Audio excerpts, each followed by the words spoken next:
Жил бүр 70 мянган хавтгай дөрвөлжин километрээр тээлж байгаа дэлхийн цөлжилт 110 гаруй улс орон бүс нутаг тэрбум гаруй хүнийг гамшигын нөхцөл байдалд хүргээд байна. Хятад улс нь цөлжсөн газар нутгийн хэмжээгээр дэлхийд дээгүрт бичигдэж байгаа орнуудын нэг бөгөөд 60 гаруй жилийн эрчимтэй хайгуул шинжилгээний эцэст түүхийг эргүүлж дэлхийн экологийн бүтээн байгуулалтын намтрын хуудсыг зузаалсан билээ.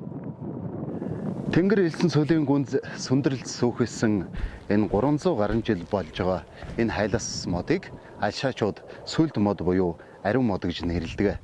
Энэхүү хайлас мод нь энэ элсэн цөлжиж байгаа дахиад хүмүүсийн цөлжилтөд тэмцэх үйл ажиллагаа дахиад элсэн цөл ногоон бүрд болж байгааг бүр нүдэрээ харж байгаа юм шиг энд сүлэн зогсож байгаа юм. Олон зууныг өнгөрөөж түүхийн урт аяныг өнгөрүүлсэн энэ хайлас мод бол тэр чигээрэн амь насны гайхамшиг гэдгийг та бүхэндээ үзүүлж байгаамаа.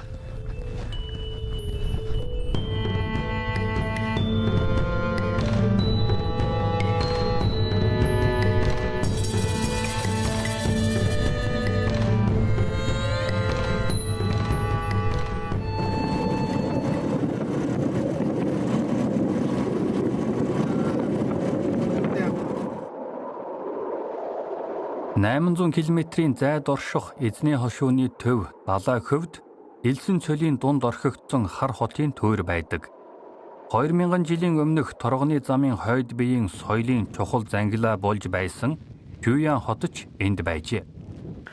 Одоо бид яг энэ хар хотын яг баруун үүдээр нь орж ирж байна. Баруун үүд бас хоёр үүдтэй.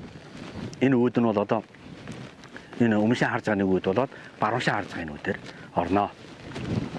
Энэ барилга бол энэ хандаж барьсан барилга шүү.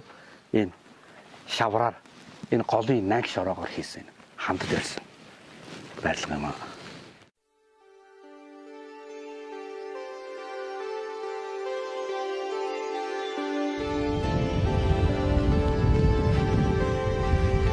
Эзгүй говийн кээлэнд хар ус голоор нэрлэгдсэн хар хот нь экологийн дороотолд нэрвэгдсээр байв. 14-р зууны дараа энэ нь түүхийн үзэсгэлэнтэй зураг болон үлджээ. Энэ хар хот бол яг сайхан хар голын хажууд бариад мөн энэ хар хот ч мөн энэ уснаа урсгал хөвснөөс болоод энэ хот бол одоо сүйлсэн юм аа. Ийм юутай. Тэгэхэд энэ би одоо яг сайхан энэ хар голын урсгалын хуучин урсгалын шугамдаар зогсож байна. Тэ. Одоо энэ урсгал нь одоо яваад манай эртнээ Жуян нуурд бол цоцдог байсан. Тэгээ энэ голын урсгал нь угдаам бол баруун хойш урсж гаад сүйдээ шилжээд бол шууд зүүн хойд ас хойн зүгд урсах ийм гол болсон. Ингээд бол энэ бол одоо яг голын урсгалынх нь буур нь энэ дээр байна.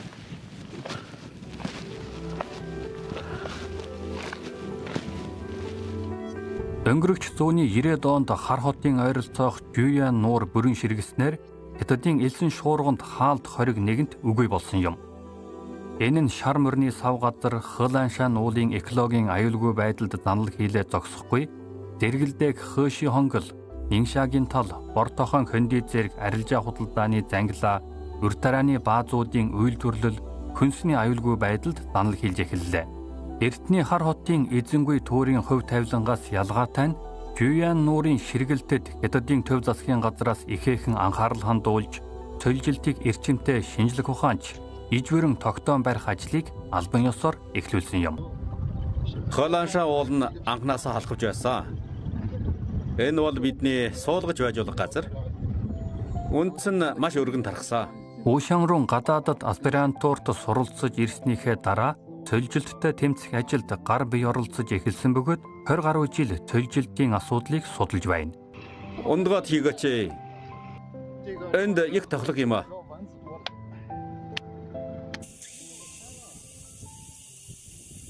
Энэ бол хэдхэн хоногийн өмнө бидний тарсан Витагас суулгах юм. Зуны улирал учраас ууршилт маш их байдаг. Тиймээс бид услаагаараа банк чигшүүлдэг. Зуны улиралд ч гэсэн ууршилт их болсон ч гэсэн энд бол харж ургуулхыг боддог юм. Маш олон жижиг мод тарж ургуулсан ч гэсэн миний хувьд бол шинэ амьдралаа тарж ирээдүйн итгэл найдвараа дэвшлүүлээ л гэсэн үг юм. Элсэн цөлийн судалгаа шинжилгээ хэдэн 10 жил үргэлжилсэний эцэст элсний тоонолжин сараалжин цөлжилтийг зогсоох гол арга болжээ. Өвсний тоонолжин хашлах их технологиг бид цөлжилттэй бүс нутагт 3 жил орчим ашигласан. Тухайн жил бид маш олон орлого хийсэн. Хамгийн том нь 2 м, 1.5 м хэттэй тойрог, гурвалжин гэд олон хэлбэртэй байсан. Гэвч эцэст нь бид өвсийг тоонолжин хайрцаглаад торон хэлбэрээр боож түүнийг босгоод тавьсан. Хэлбэр нь жигд биш байх тусмаа элсэн цөлд илүү тохиромжтой. Энэ аргыг олж мэдсэний дараа хүмүүс надаас энэ технологи механикжуулж болохгүй юм уу гэж асуусан. Тэгвэл нэг түргэн болох биш юм уу гэж. Өвсийг шууд машинаар таслуул мэдээж хурдан. Тийм машин ч манайд бий. Гэвч машинаар хэрччихээр бүгд жиг таслагддаг. Ийм ижил стандарт хэлбэртэй өвс салхины халхавч болохоор тааруу байдаг юм а. Элс тогтооход жигд бос хэлбэртэй байх тутмаа сайн байдаг юм. Хамгаалах чадвар бэхлэгээний үүр нөлөө нь илүү байдаг. Бид элсний нүүдлийг саатуулахын тулд эхлээд хунцараар хашиж байсан. Тэгээд элсийг халахж байсан юм. Гэвч жигд болох тутмаа бол элсийг хамгаалах нөлөө нь бол ихээр буурдаг байсан юм. Тиймээс өвсийг тоонолжилан бэхлэх нь хамгийн шилдэг арга болсон юм а. Сүжилтээ хийх тэмцэл үеийн үед яригцаар л ирсэн. Тэгвэл элсэн цөлийг бүхэнд нь ийм баян бүрд болгочвол яах вэ? Ногоон бүрдийн урдал нь юу вэ? Чи одоо мод орж харж байна. Мөн ногоон өнгө олж харж байна. Гэхдээ энэ бүхний үндэс нь юу юм бэ? Мэдээж ус шүү дээ. Маш их ус хэрэгтэй. Эндхийн хурд тунсны хэмжээ 100 м төрдөг. Ууршилт нь 3000-аас 4000 м. Тэгэхээр ийм том хэмжээний баян бүрдийг хангах тийм их ус нөөцлөх боломжгүй юм а. Иймд бид элсэн цөлийг бүрэмсэн хавргах, түүнийг өөртлөөд хангай газар шиг болгоно гэсэн үг биш юм а. Харин элсэн цөлийн экологид тохирсон нэмэлт сайжруулалт хийх л шаардлагатай. Ийм замаар экологийн тэнцвэртэй, тогтвортой байдлыг хангана. Ши Жинпин дарга уул ус, ой мод, нуур бүрд, өвс уран бол элсэн манхан зэрэгцэн орших ёстой гэж дурдсан. Тиймээс бид элс манхыг хамгаалж тордож өөрчлөхөөс биш, бүрэмсэн үгүйсгэх явдал биш юм а.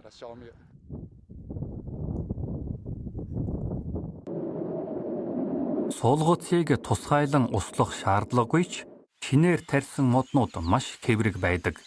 Иймээс хичээнгүйлэн тарьж арчилах нь гол асуудал юм.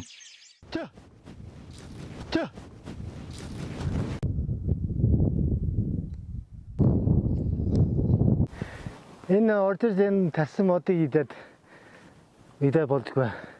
Код гаргаж байна.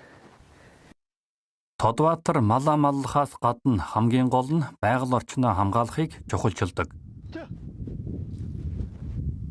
За одоо таны яг энд хийж байгаа ажил нь гол нь ямар шүү ажил хийж байна? Энэ тарьсан модыг хамгаалж одоо сag тэмээ хон ямаа идхээс сэргийлэх энийг харна. Гэсэн бүлэгцэн торын бас цаг цагт засаад юм ахыг хийж байна. Энэ хамгаалж байна. Энэ модыг хамгаалах.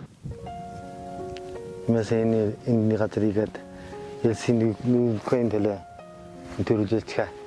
Дахиад хариул юу ус хадгалгасаа элсэн нүггүй. Энэ модыг бас та тарьсан юм байна. Их тарьжсэн. Дараа зүйлсүүд нь тарьсан ардмын байгууллагад нь ороод одоо бүрээнийг хамгаалаад хийж.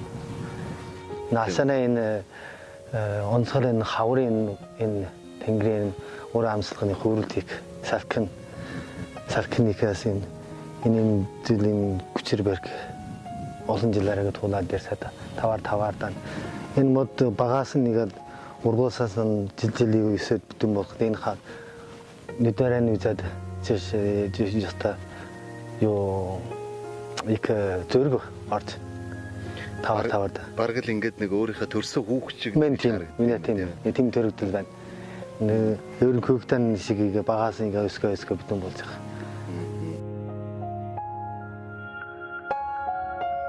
Жилбэр сургуулийн зуны амралтаар Тодбаатрын охин Номын хошууны төвөөс хөдөө гэртэн ирдэг. Тэрээр эндээс олон сайхан дурсамжуудтай буцдаг юм. Одоо өдгөө сургууль эхлэж байна.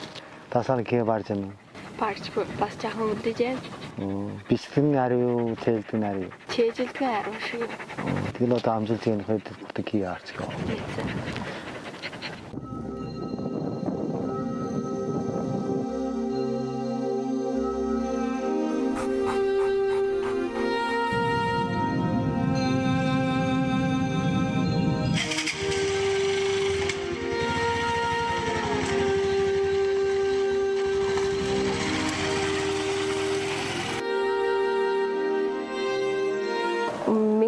Ажиглахаар авсан. Миний аав бол мод тавьдаг. Заримдаа би түүний жаахан зовд юм а. Учир нь элсэн дундаа мотод тэрэг унан гэж жаахан аюултай байдیں۔ Иймээс би түүний жаахан явуулах санаагүй байд юм а. Аавынх нь хийж буй одоогийн ажил бэлчээр нутгийнхаа ирээдүйн сайхны төлөө гэдгийг бяцхан Номын төдийлөн ойлгохгүй ч тэр аавынхаа хайрыг бүхнээс илүү мэдэрдэг. Хятад улсын цөлжилттэй хийсэн тэмцэл үр дүнд хүрч эхэлснээр олон арван малчид нутаг усандан эргэн ирэх нь олширчээ.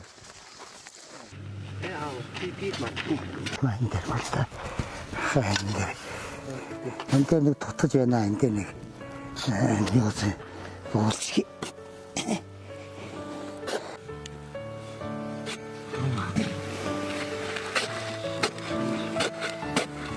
Эрдэнэ далаа саяхан гадагш үдсэн хүү мөнхийгөө нутагтаа буцаад ирнэ гэж бодсонгүй. Харин мөнхөд өөрийн гэсэн бодол бий.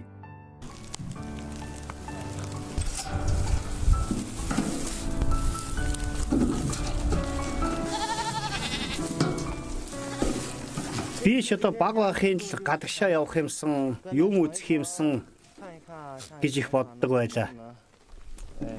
Тэгээ ер нь явж үзчихэд дараа нь бол харин нутагтаа амьдрах нь сайхан юм аа. Аавтайгаа хамт мод тариад, нутаг усаа ногооруулаад сайхан үйлс хийх юмсан л гэж боддог болсон. Цөлжилтийн үйл явц өөрчлөгдсөн нь их нутагтаа үлдэж, төрөлх нутгийнхаа бүтээн байгуулалтад оролцох хүсэлтэй залууст ихээхэн урам зориг нэмсэн юм. Өнгөрөх зууны 80-аад оны ихэнх үед Алшаа аймгийн газар тариалан мал аж ахуй ойн удардаг газар Тэнгэр элсэн цулийн зүүн бэл Улаанбахын элсэн цулийн өмнөд хэсэгт ойжуулах хадлыг нисдэг тэргээр олон удаа хийсэн. Бараг 8 жил зарчуулж байж үр дүнд хүрсэн юм. Нисдэг тэргээр ойжуулалт хийх арга нь Алшаа аймгийн нөхцөл байдал тохирсон тул зохих амжилтад хүрсэн. Тохиромтой газар, тохиромтой арга, тохиромтой цагийг ашиглан техникийн дэвшлэр шийдэж болно. 2022 оны эцсийн байдлаар Хятадын Алшаа аймгийн цөлжсөн нутгийг сэргээсэн талбай 606 сая гаруй гад хүрснээр 2001 онд 27 удаа элсэн шуурга болж байсныг сүүлийн жилүүдэд 3-аас 4 болтол бууруулж төөхөн шилжилт хийснийг харуулж байна.